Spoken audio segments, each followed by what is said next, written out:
rock star. He has his own 8-member band, rock band. He's fabulous. He's a huge lover of books. He's got his own library in his own home with more than 4,000 titles. Yeah, and he's into recording, and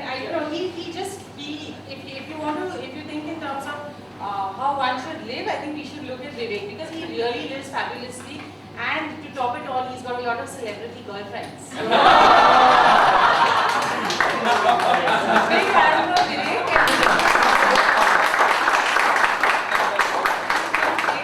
And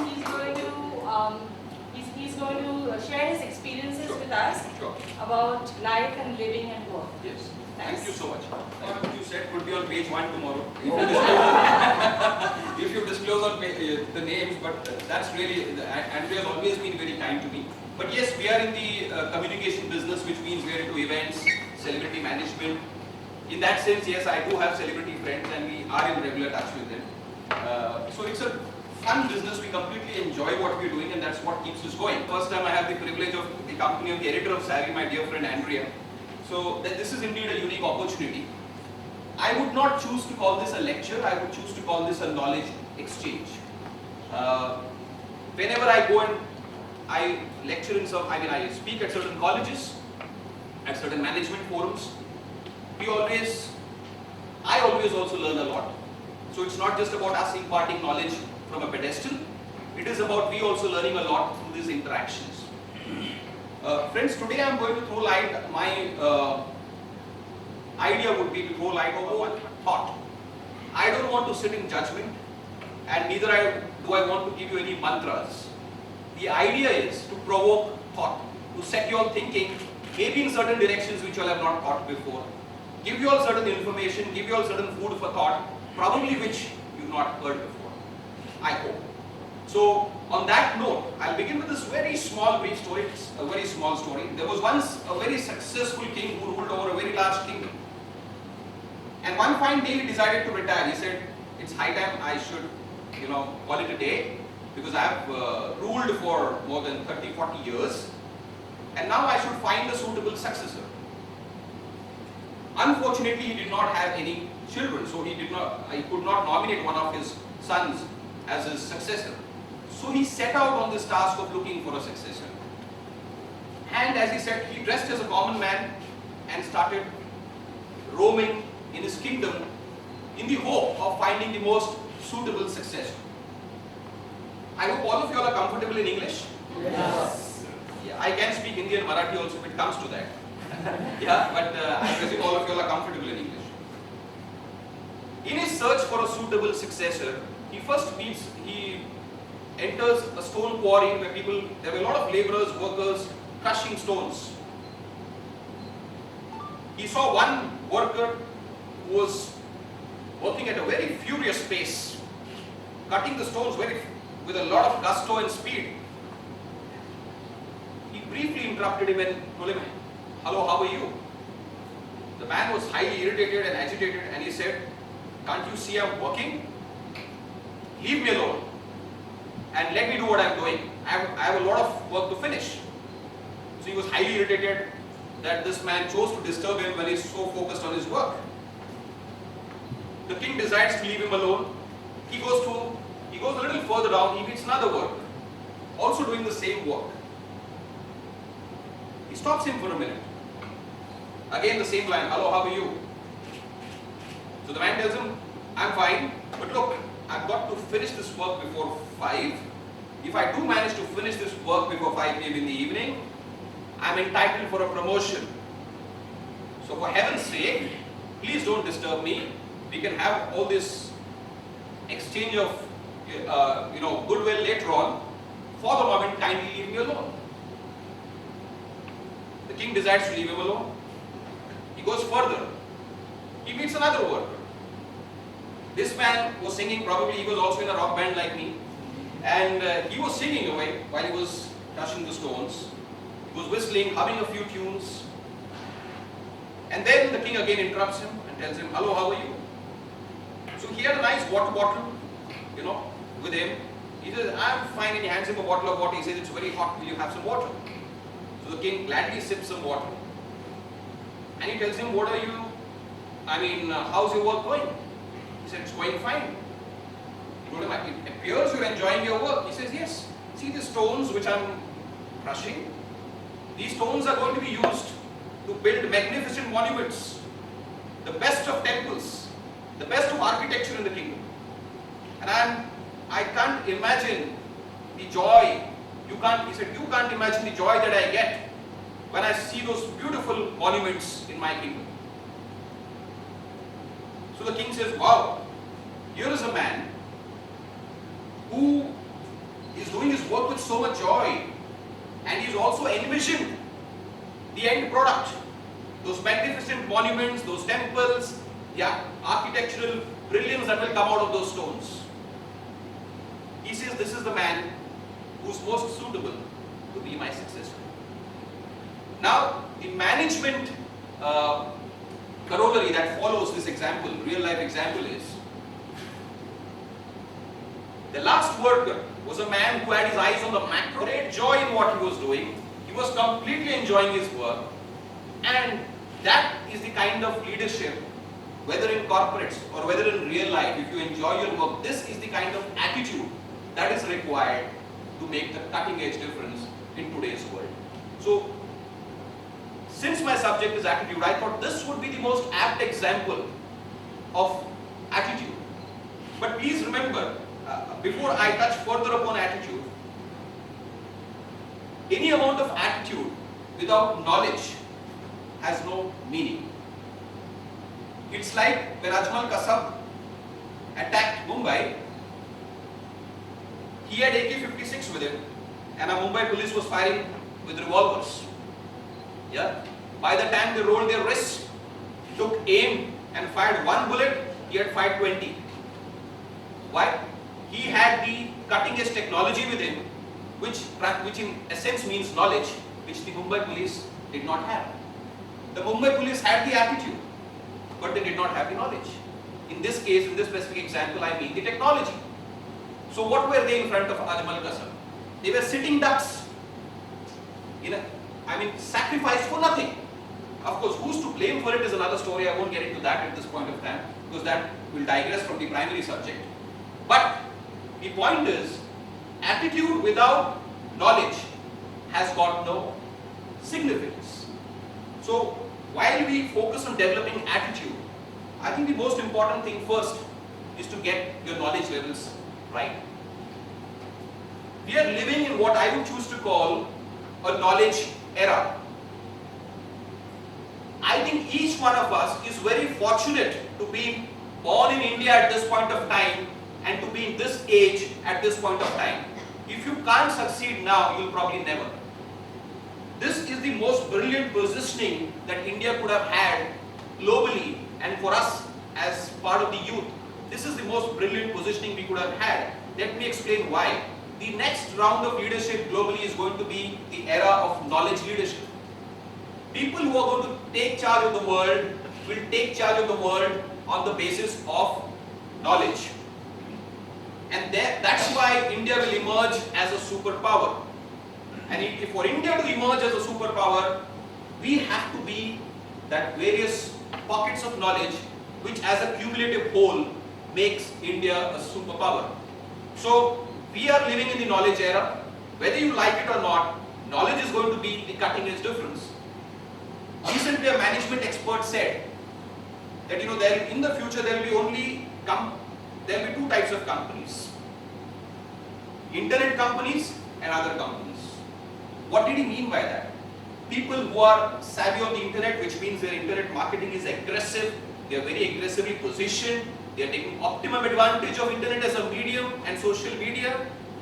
But let me add one further line to it. It's not in the future there will be only internet companies.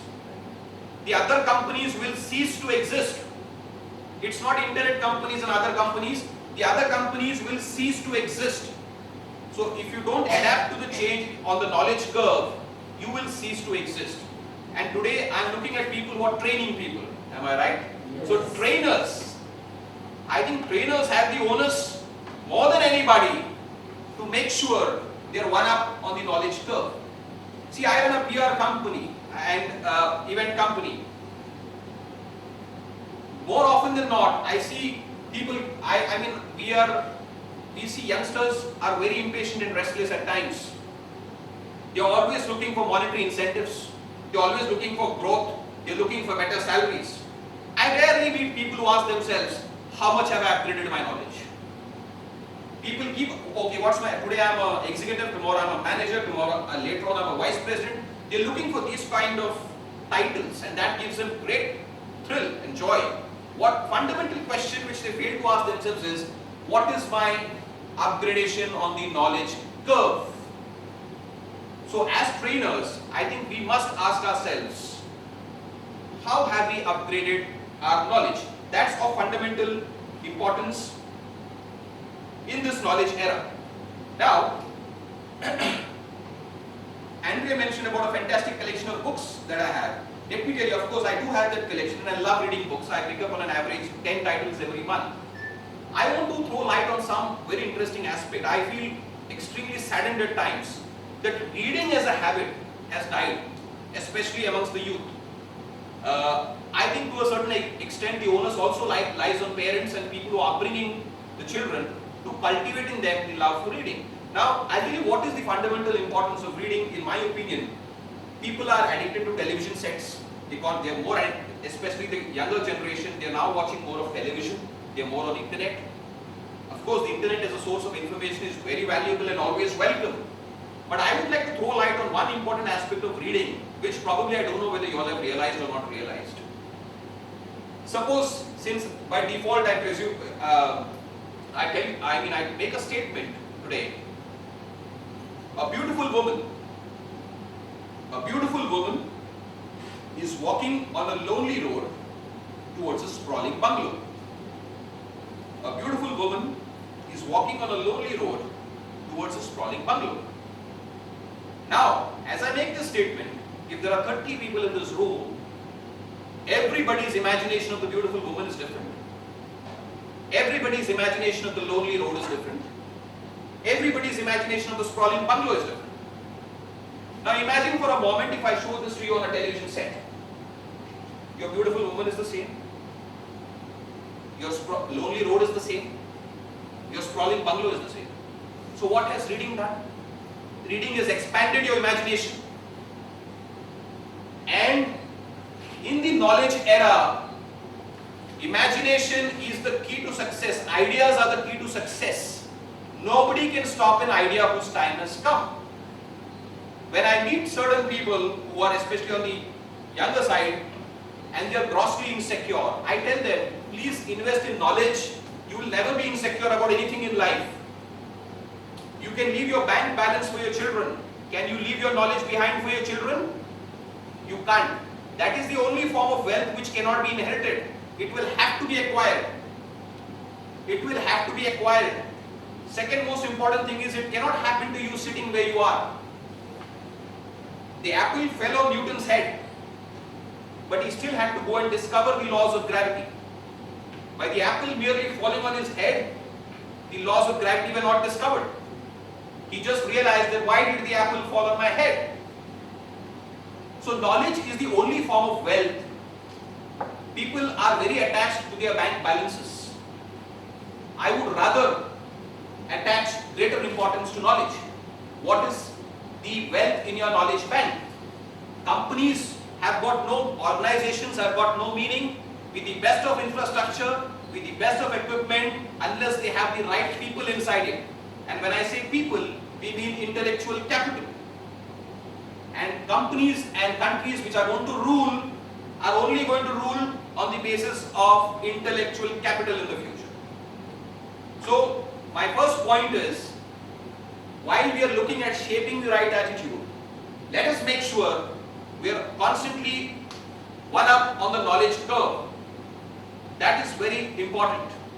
Now, coming to a more fundamental subject of attitude, there was this interesting gentleman who went to purchase a wristwatch. You know, we've all heard of Japan being always the best in technology. When we say made in Japan, when it comes to electronics, when it comes, they say buy it. Close your eyes and buy it. Why can't the whole world is looking at India as a market? Why? Because of our population. They say India has got 120 crores of people, brilliant market. Where is our intelligence? Our intelligence lies if we become like Japan and look at the world as a market. Why can't Indian products be dumped in the world? Why are other people dumping products in India? Because we are lacking the cutting edge in technology and knowledge. So other people, other countries are looking at India as a market. The intelligence for Indians lies in making the world your market. And when anybody says made in India, they should trust us blindly. Now to achieve that, what does it take? What kind of an attitude does it take to achieve that? I'll tell you this example of a man who went to buy a wristwatch in Japan. He was none other than our former police commissioner, Mr. Paricha. I'm giving you all real life examples so that you'll relate to it more fundamentally. So when he went to buy a wristwatch in Japan, he bought a very expensive watch, and by the time he exited the shop, he realized he hadn't taken the warranty card. So he goes back to the same shop and he tells them, look, gentlemen, I think I forgot to take the warranty card. Could you please give me the warranty card? So the gentleman tells him, sir, of course I'll give you the warranty card. But he says, please remember something. When you buy anything from Japan, it's not me, it's not this shop, the entire nation stands guarantee for it. The entire nation stands guarantee for it. Now this is the attitude which makes Japan what it is. And he gave you, and they actually believe in it. Because I have had the good fortune of working with a few Japanese companies. For them, when you say work is worship, work is worship. They have never given me excuse of being 5 minutes late because of Mumbai traffic. They are always 10 minutes before time. Our Indian vendors are always 10 minutes after time, 15 minutes after time saying Mumbai traffic. They have come from another country. They are not familiar with the topography and the entire routes of Mumbai, but still they are well before time. So they pay before time. They come on, they report to work before time. It's not on time, it's before time. On time is not good enough in this era, before time is good enough. So please don't be on time. I always tell even my people, just be 5-10 minutes before time. So if I have to probably have a knowledge exchange with you all, if my time is 10 o'clock, I'll be here at 9:45, not at 10. So that shows the respect for time. People, the important thing about attitude is you must learn to respect time. And anybody who wastes your time intentionally or unintentionally, he is your enemy number one. Don't let anybody waste your time. People get very aggrieved if they lose 100 rupees, if there's a loss of 100, 200 rupees. You waste their 2 hours, they're not bothered. You waste 2 hours, they're not bothered. But if they lose 200 rupees from their pocket, they're highly agitated. I would rather spend that 200 rupees and tell him, spare me for 2 hours. This is I have noticed this, even with people whom I work. You waste 3 hours, they're least bothered. Time is the only thing which no man gets rich enough in his lifetime to buy back. If I give you 2 lakh rupees, you can return that 2 lakh rupees to me. But today, if I waste your 3 hours, can I return the 3 hours back to you? Ever in this lifetime? No. So then why are we not attaching so much importance to time and attaching much more importance to wealth and money? India is a country, so these are certain aspects which I would like to throw light on. India as a generation of wealth creators, we've had some fantastic wealth creators here. You have Aziz Premji, you have Narayan Murthy. You have big companies who create fundamental wealth. Except for a few of them, most of them are very insecure about their wealth. Most of them are very insecure about their wealth because they are first generation wealth creators. And this attitude goes down the line. Even when we are brought up, our parents always teach us to give more importance to money. Very few parents teach their children the importance of time to the extent to which it has to be taught in comparison with money and all other things of life. Time is the most critical ingredient. So, my friends, I think I have thrown light on this aspect of reading. I hope that will motivate some of you all to actually go and read and pick up a few books, because that is one way you can always be one up on the knowledge curve. And once you are one up on the knowledge curve, as I mentioned, I would like to give you another real life example of Oprah Winfrey, the highly successful black television host in America. You all might have heard of the Oprah Winfrey Show. So she was once asked by a journalist from BBC, how come in a white dominated society, you are a highly successful black television host? She made a very telling statement. She said, anywhere in this world, there is no discrimination against excellence. So this is a line which you must all bear in mind. Anywhere in this world, there is no discrimination against excellence. If you are good at what you do, you are good. Tomorrow if I want to go to a doctor, I am not going to see whether he has got long hair or short hair, whether he's dark or fair, whether his skin is brown or black. If I trust his skill, I go to him. If I don't trust his skill, I don't go to him. It's as simple as that. So anywhere in this world, no matter where you are, no matter at what position you are, please remember, there is no discrimination against excellence.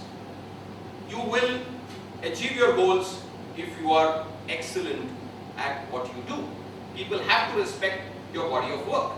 There are no two things about that. And that is the only thing which remains much after you don't remain on planet Earth. That is the only thing that remains. Another important thing about attitude which I would like to touch upon is, we are in an age and era where we say differentiate or die. You have to differentiate yourself.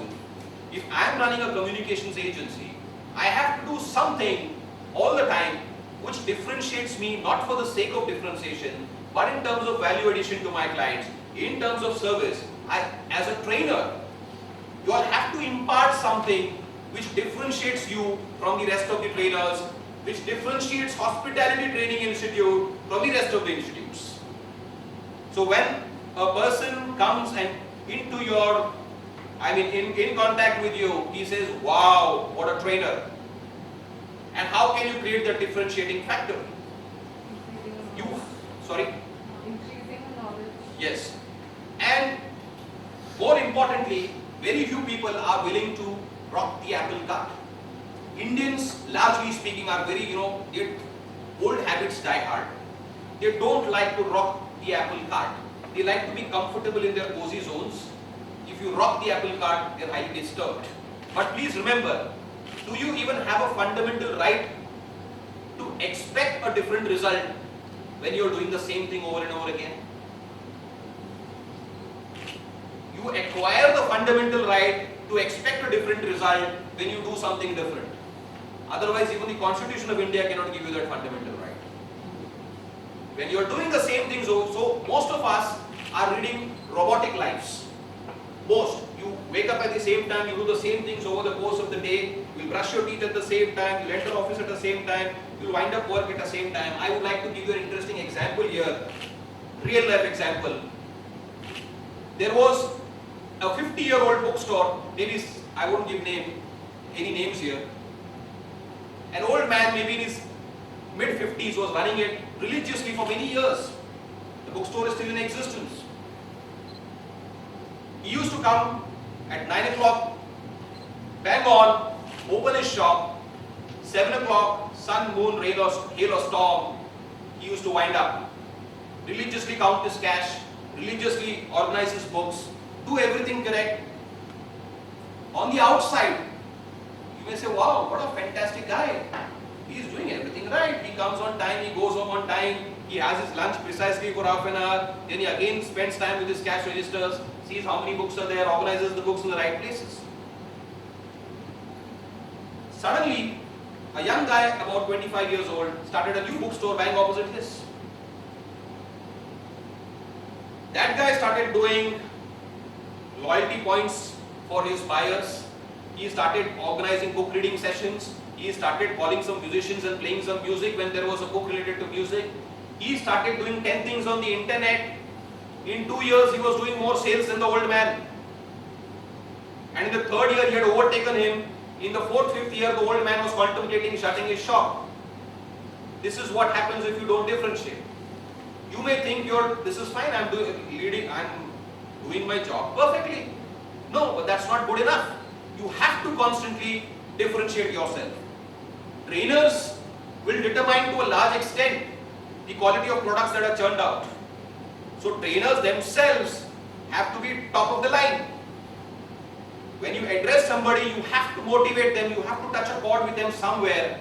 You have to be able to give them something which others have not been able to give. So if I am also doing a knowledge exchange with you all, my primary attempt is, have I shared something with this bunch of people which they did not get earlier through anybody? Through any talk they might have attended, through any lecture they might have attended, through any knowledge exchange that they might have participated in. So I am also here to give you something, hopefully, since I have been called here, something which you have not heard, something which you have not listened to, which provokes thought and sets you thinking. If it sets you thinking, I am happy. So, the fundamental onus lies on us to differentiate.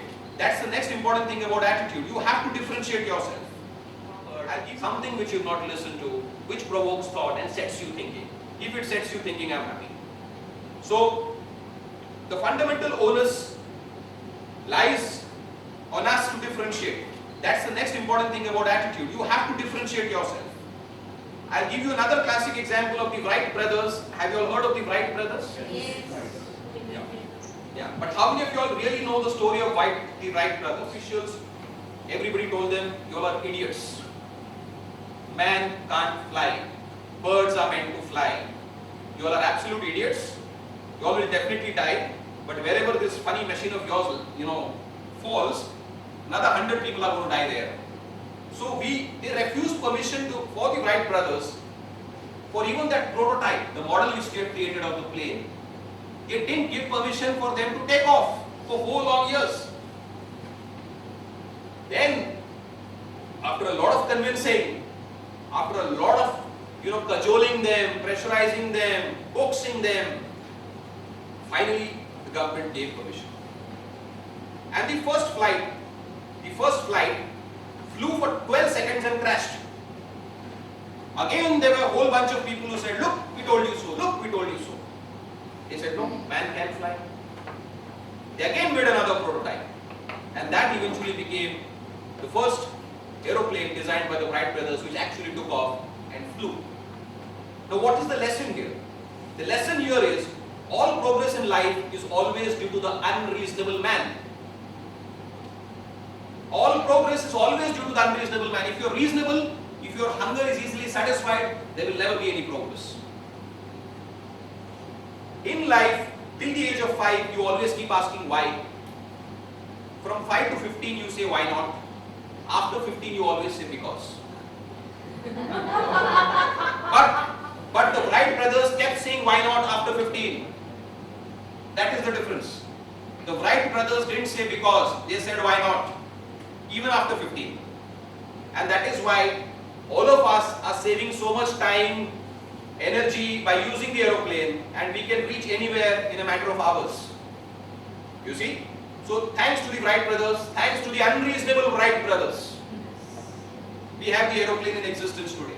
So all of us must be at certain times unreasonable. People may laugh at you. Please remember, sympathy is a given, but jealousy has to be earned. Sympathy is always a given, but jealousy has to be earned. So when people are laughing at you, when people are jealous of certain things, don't get bothered by that. Remember, all progress is due to the unreasonable man. So long as you feel you've got an idea in place, nobody can stop an idea whose time has come. So it is important in life, when it comes to attitude, that you be unreasonable at times. Because all progress is always, history is, bears testimony to this fact, that all progress is always due to the unreasonable man. So as trainers, and give you a classic example, as trainers, it is always the trainer who asks the question, and the participants reply. We need to flip it around. There are questions in life which unravel more than the answers reveal. The idea of asking the question is not to get the answer. The idea of asking the question is to unravel the possibilities that exist. As trainers, you must remember this. Many a times questions are not asked to get the answers. And let me tell you, even if the answers are given, today the answer may be right for this day, for the next day there will be another answer to the same question. Its answer is always in a context. When you put the answer out of context, that answer may be wrong. When you put the answer in a certain context, the answer may be right. Trainers must ask questions to unravel possibilities many a times rather than get the right answers. Now, what do we mean by possibilities? If you throw a bone at a dog, the dog will keep playing with the bone for half an hour without actually getting to the bone marrow. Then it settles down to reality. After playing with it for half an hour, 45 minutes, it settles down to the reality. When you unravel possibilities, when you throw questions to unravel possibilities, they become like it becomes the experience of the dog where you're trying various possibilities. Then you settle down to accept the reality. So unraveling the possibilities is part of the learning experience. Questions have to be asked many a times, more often, to unravel possibilities rather than get the right answers. I'll give you a classic example. In the good old days, we had Sant Kabir had long said, "Kal karo so aaj, aaj karo so ab." That was, I'm giving you a live example of what this was good enough in those days. Why is it not good enough for me today? I have, on an average, 200 things to do in a day. I have 24 hours. I know I can finish 50. If I'm extremely fast, I can finish 70 in a day. I can't finish 200. So my management mantra is never do today what you can do tomorrow. For the simple reason, because I have got 200 things to do in a day at my level. I know I can't finish 200, so I have to prioritize. When Kabir said this, there were only 5 things to do in a day. So kal karo so aaj karo so ab was valid. He was not wrong, but he was true in that age and era. Today, the age and era has changed. More things have changed in the previous 5 years than the 50 before that. In the last 5 years, more things have changed than the 50 years before that. You have to think possibilities which exist. You have to evaluate yourself constantly. You have to be playing ball all the time, and don't go by fundamental things. There's nothing fundamental. Scenario keeps changing on a daily basis. As a trainer, our primary challenge is to sustain the attention, motivate, and take them to the next level. And for that, the trainer needs to have access to cutting-edge knowledge. He needs to have an attitude, which is what I would call a daredevil attitude, who says there, I'm going to go out there and make the change that is required. I'm going to show that here is where it started and here is where we took it. So attitude will make all the difference. There are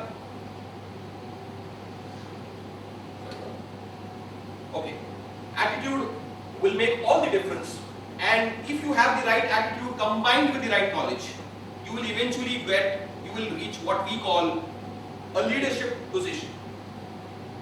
Now, my attempt through this knowledge exchange is to give you all the importance of knowledge, with knowledge the right attitude, and finally with a combination of knowledge and attitude, leadership.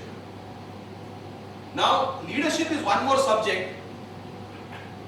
I will say on planet Earth, the most observed but the least understood phenomenon is leadership. Most observed, very talked about, but least understood. Now, I would like to we can go on for 10 days on leadership, but I would like to just throw 1 or 2 points. Again, I would like to throw loud thoughts at you all, so that the concept of leadership is understood. First and foremost, a leader always asks, what can I give? A follower always asks, what can I get? This fundamental point about leadership you all have to understand first. A leader will always ask, what can I give? And a follower will always ask, what can I get? So if you want to be leaders, the fine art of giving has to be understood. We are always asking what is in it for us. If you help others achieve their goals, you automatically achieve your goals. Another thing you must understand about leadership is the leader exists because the problem exists. The leader exists because the problem exists. If there was no problem, there would have been no leader. So when there is a problem, like the villain in Bollywood movies, roll your fingers. Of course, he's got multiple rings on his fingers. You need not have so many rings. And have a big glee on your face. You say, this is my chance to show my leadership. Every adversities offer the greatest of opportunities. Today, if you have a 5 crore problem, the moment you overcome the 5 crore problem, you automatically become a 10 crore man.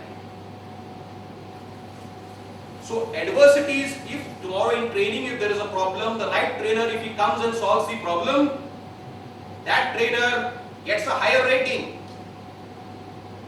So when there is a problem, that is your chance to show your leadership skills. Don't run away from a problem. Smile and say, this is a God-sent opportunity. I will overcome it. And this is my opportunity where I will be the next leader now. So adversities in life offer the greatest opportunities. Those people who aspire to be leaders and run away from problems can never be leaders. When there is a problem, the leader always takes the lead, and that is the opportunity for him to show everybody around that what are the skill sets that he possesses which others don't possess and which make a huge difference in the circumstances in the given scenario. So leadership has to be understood. If you have to attain leadership for HTI as an institute, for any of you as trainers, if you all have to be respected as leaders, leadership has to be understood. And let me tell you, leaders, there is something called an unspoken language which people forget. People think a lot of things, they say a lot of things. Sometimes what they think is different, what they say is different, what they do is different. And there is something called a body language and a vibration and an energy and an aura which a leader can give. I'll tell you another small example here. There was a man who had a religious ritual of every day 7 a.m. going in the morning and sitting on Juhu beach, meditating for 15 minutes.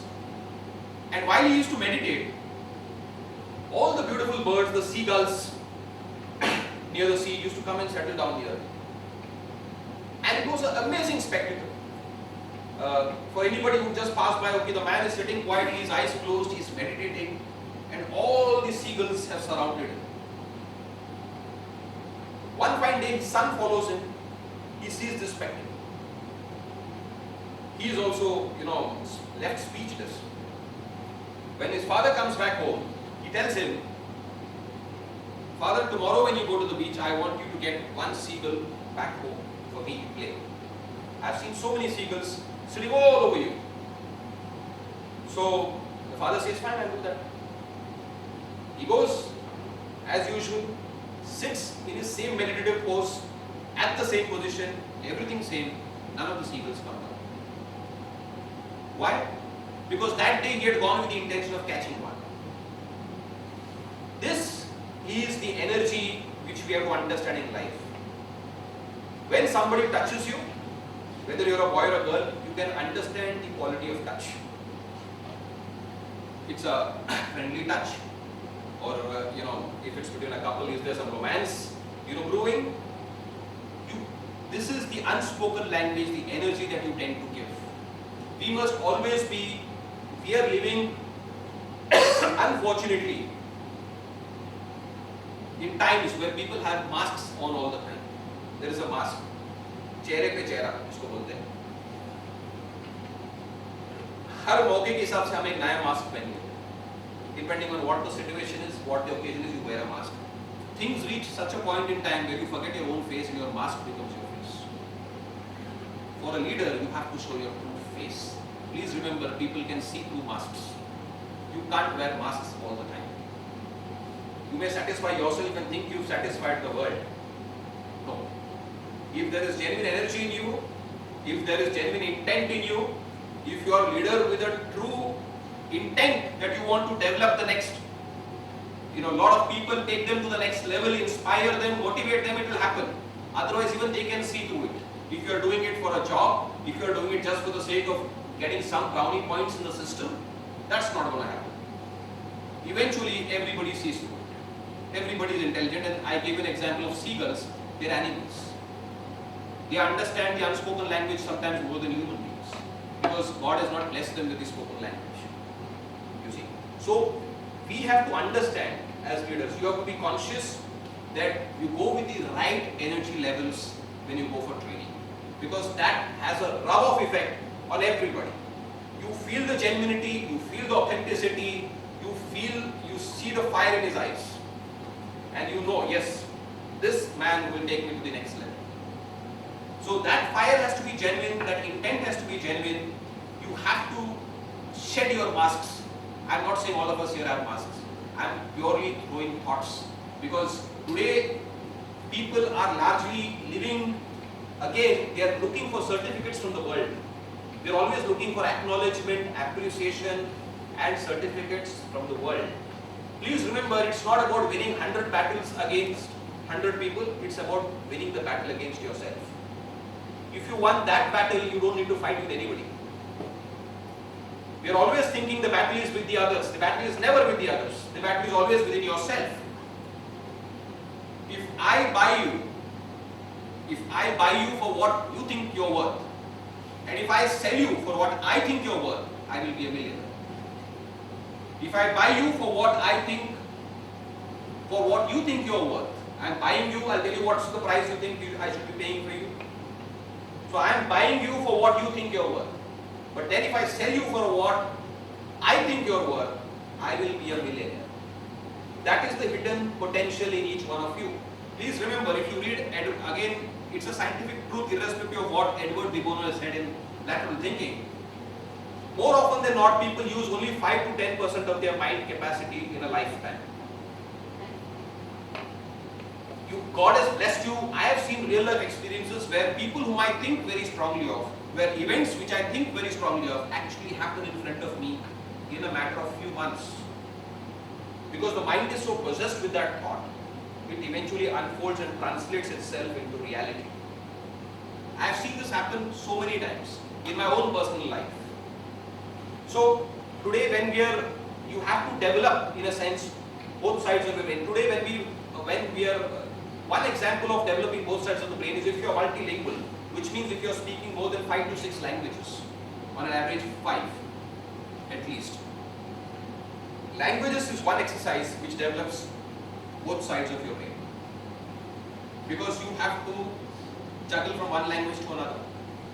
Incidentally, juggling is also an exercise used to develop both sides of the brain. Good jugglers usually use both sides of the brain. When we perform in a band, if I'm singing in a band, I sing in the, so there are 8 musicians. I have to be in tune with what the keyboard guy is playing, with what the guitarist is playing, with what the saxophone guy is playing, with what the rhythm guitarist is playing. There are 8 musicians, and all of us have to be on the same page. So each one of us, including me, the singer, I have to keep tab. We all have to keep tab of 8 other people in the band. That's when we make music. Yes, to sing it.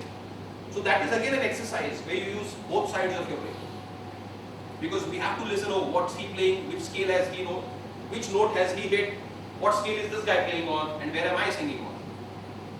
And vice versa with them. Each of the musician has to keep tab of what the other people are doing. So certain exercises wherein you challenge your mind to the next level. You have to challenge. When I'm talking of leadership, the fundamental potential, as I said, lies in the human mind. If you think you want to be at the leadership level, I'm sure eventually you will reach there, because your energy will propel you there. But please remember, again I'm repeating, today's age and era is where there is too much of hypocrisy around, whether we like it or not. People are doing it just for the paychecks maybe. They are doing it for a few other things which is what we call in Zen, the monkey mind. You see, a monkey keeps jumping from one branch to another. So a guy who's an executive wants to become a senior executive, then wants to become a manager. He's jumping like he's like the monkey. He's jumping from one tribe to another. This is what we call a monkey mind. He does not have the he's not part of the macro vision or the macro big picture as we call it. I was the other day sitting with a client and he said, "You all are news coordinators, good news coordinators." He is the owner of 14 5-star hotels. So I told him, by that definition, I should call you a cook. You are a good cook. So he laughed at me. I said, yes, if you are calling us news, I said, please understand one thing. In my business, we are selling intellectual capital. Somebody who is handling the public relations for Barack Obama is a man on whom his presidency depends.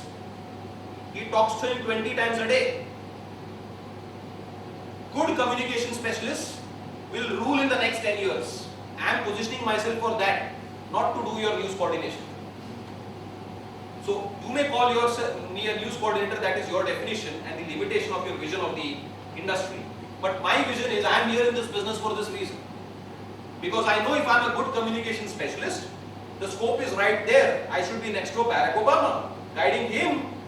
Look, this is how you should be managing your image. Because businesses are no longer about what you think you are. It is no longer about what you really are. It is only about what people think you are.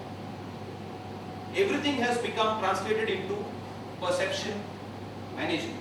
But while we manage perception, we have to keep in mind our intent has to be genuine. Do something, your objective has to be genuine.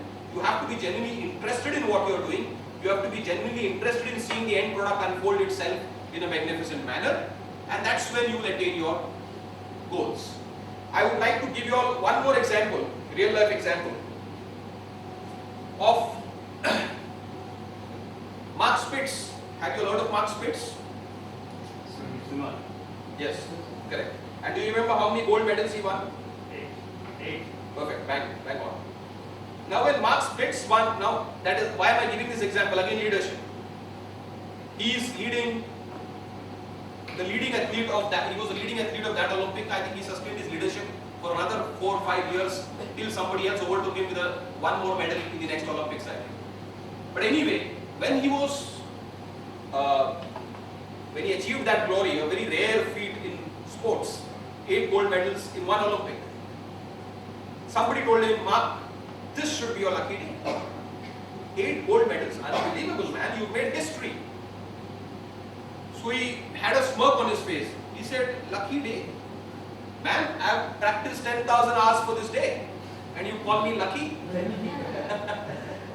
I have practiced 10,000 hours for this day and you call me lucky? So he laughed at him. So this is, leadership is this. I mean, a man has religiously practiced for 10,000 hours. He has already visualized that happening. So he says, what is this luck? I have, slogged my ass out for this. And you're calling me lucky. So we have to understand, if you want to be a leader, please understand one more thing. We have to do certain things which others don't do. I want to leave you all with one more last example, which I think will be very thought-provoking and probably something which you all have not heard of, or probably somebody has not shared with you. Can I just have one some marker to scribble on the board? If you don't have, it's fine.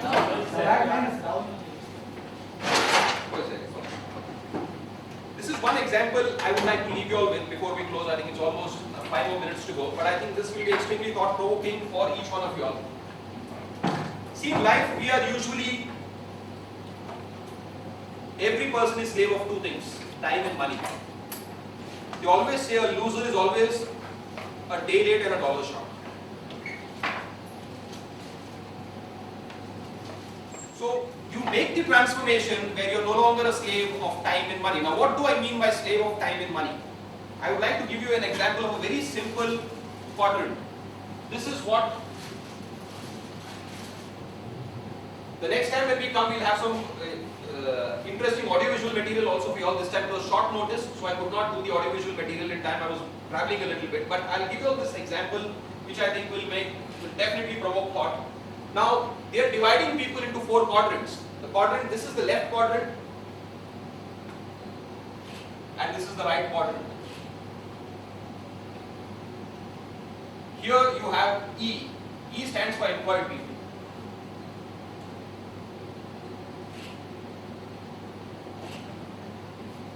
S. S stands for small businesses.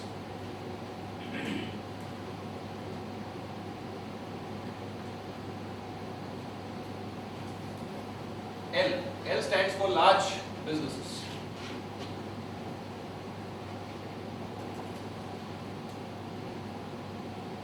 And you have I.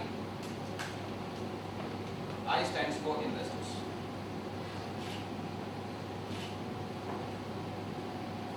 Now, broadly people on the left side, which means you all understand employed people. Small businesses definition is maybe people who are having a team strength of about maximum of 30. Large businesses are people who are having a team strength of 1,000 plus.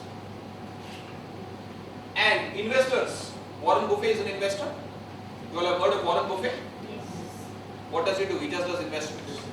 Yeah. Now, when Warren Buffett is making a sizable investment, what is he doing?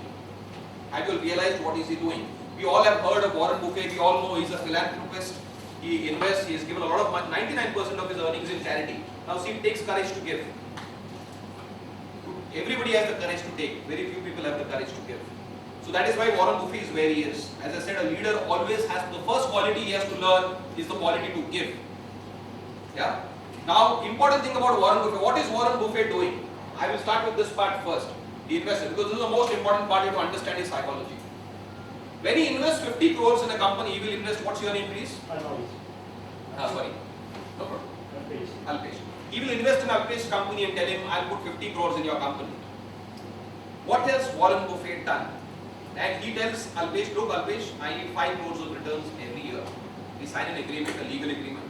We did it. Warren Buffett has invested his money in Alpesh's company. His money is working for him. He is no longer a slave of money. His money works for him. He goes in his office and he does all the other things that he has to do. His money is working for him. He is not working for him. So Warren Buffett is a man who has made, of course, initially to make his first few crores and billions, he might have also been a slave of money. But after that, he has made the transition where his money works for him. He is no longer a slave of money. That is an intelligent man. What happens here? Here what do? Here you notice an employee on an average works 8 hours. What is he doing? He is selling his time and taking money. Okay? Suppose if I have 1,000 people in my company, example Anil Ambani has 5,000. I don't know how many of you have realized how many hours you have in a day? 24. Okay? Anil Ambani has 40,000 hours in a day. 5,000 multiplied by 8. 8 average working hour per employee per day. He's got 40,000 hours in a day. And you've got only 24. Yeah? What has he done? He is no longer a slave of time. He is no longer a slave of time.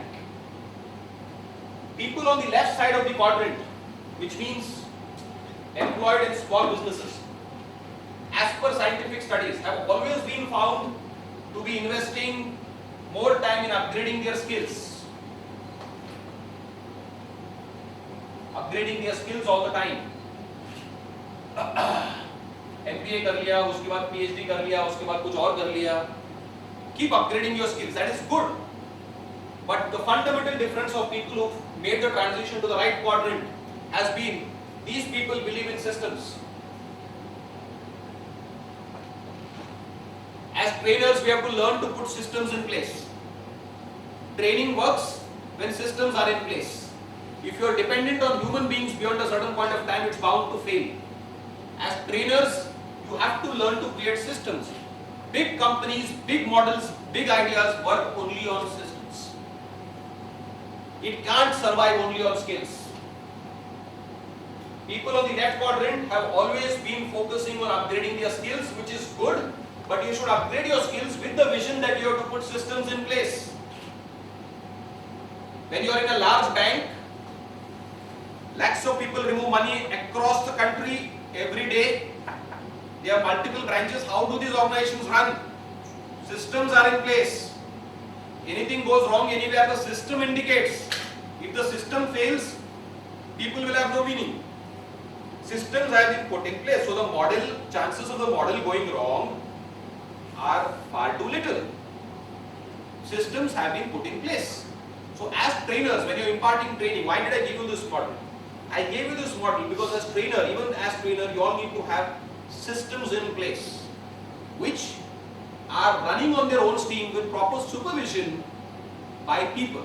But the larger vision is when you make the transition to a macro level, it is very important to have systems in place.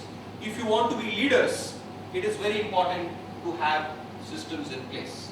And those systems will have to work for you.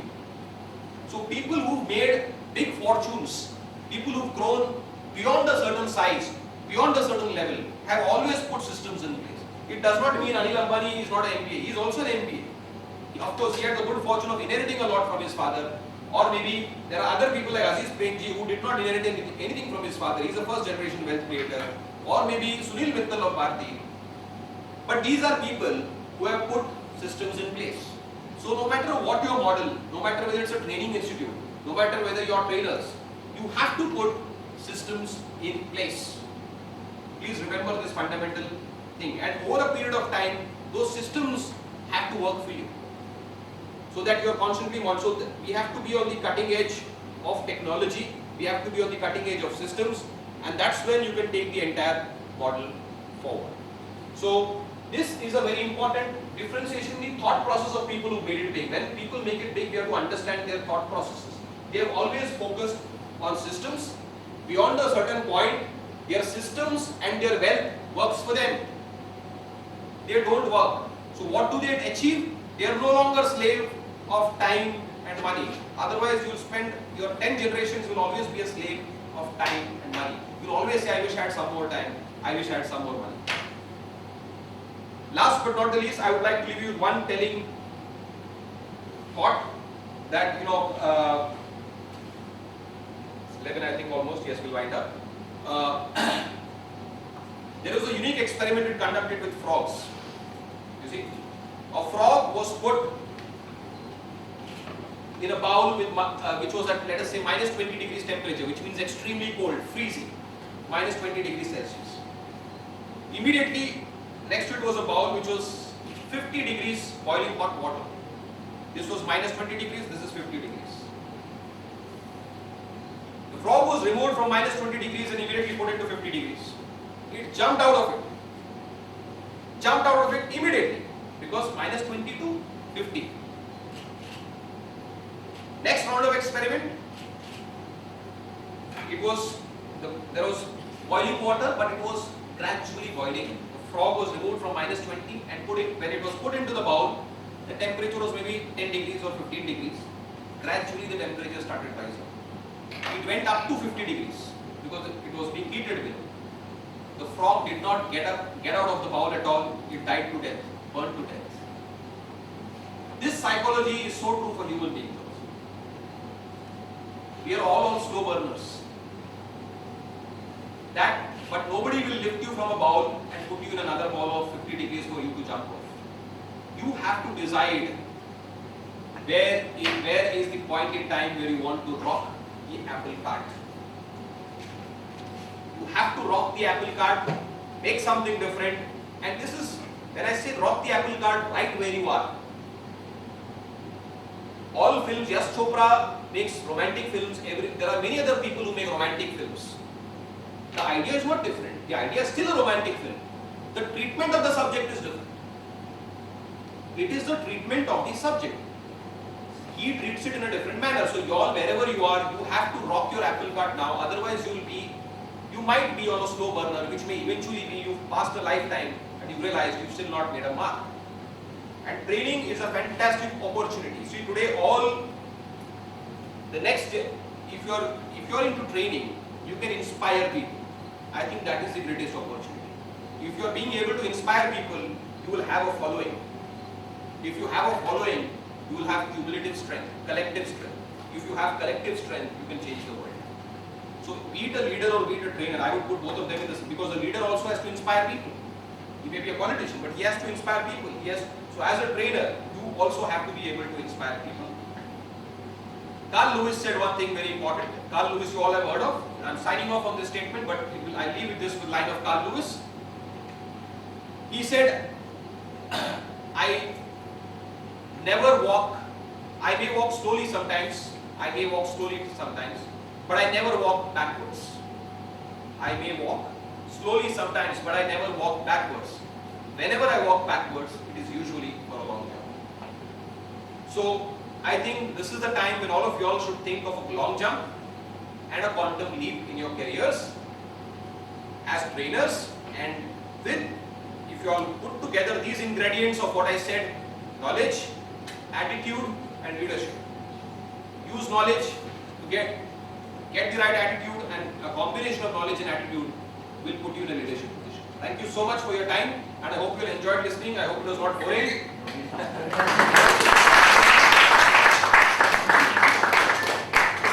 And I hope you all got something new from this. Okay, thank you.